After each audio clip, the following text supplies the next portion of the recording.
Budget क्या है? तो देखिए बजट आपकी सैलरी जैसा ही है।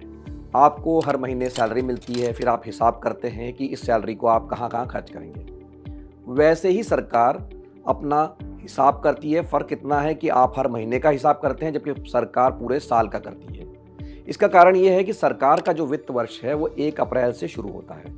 तो 1 फरवरी को सरकार बजट पेश करती है कि वो अगले साल उसकी सैलरी कितनी आएगी और कहाँ-कहाँ से सैलरी के पैसे आएँगे।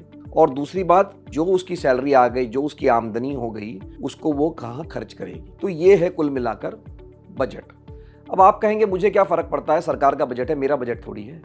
तो फ़र्क पड़ता है क्योंकि सरकार की जो सैलरी यानी सरकार की जो आमदनी होती है, उसको देने वाले आप ही हैं। सरकार की जो सैलरी है, सरकार की जो आमदनी है, उसका सबसे बड़ा ज़रिया है टैक्स, और टैक्स चुकाते हैं आप और मैं। डायरेक्ट टैक्स देते हैं, इनडायरेक्ट टैक्स देते हैं। तो हमारे पर सीधा असर पड़ता है, हमारी जेब पर सीधा असर पड़ता है कि सरकार टैक्स बढ़ाती है बजट में या घटाती है या जैसा का तैसा रख देती है। दूसरी बात सरकार के खर्चों की है। सरकार जहाँ खर्च करती है उसके हिसाब से शेयर बाज़ार में रिएक्शन आता है कि सरकार इस साल क्या सड़कें ज़्यादा बनाएंगी, रेलवे लाइनें बिछाएंगी या एयरपोर्ट बनाएंगी या किसी सेक्टर में नई इन्वेस्टमेंट पॉलिसी लाएगी। इसलिए बाज़ार की नज़र होती है सरकार के खर्चों पर। इसके हिसाब से कंपनियों के शेयरों के दाम घटते बढ़ते हैं और इसका भी असर पड़ता है आपके पोर्टफोलियो पर, जो आप हर महीने एसआईपी से पैसे लगा रहे हैं म्यूचुअल फंड में और जो म्यूचुअल फंड वाले लगा रहे हैं शेयर में।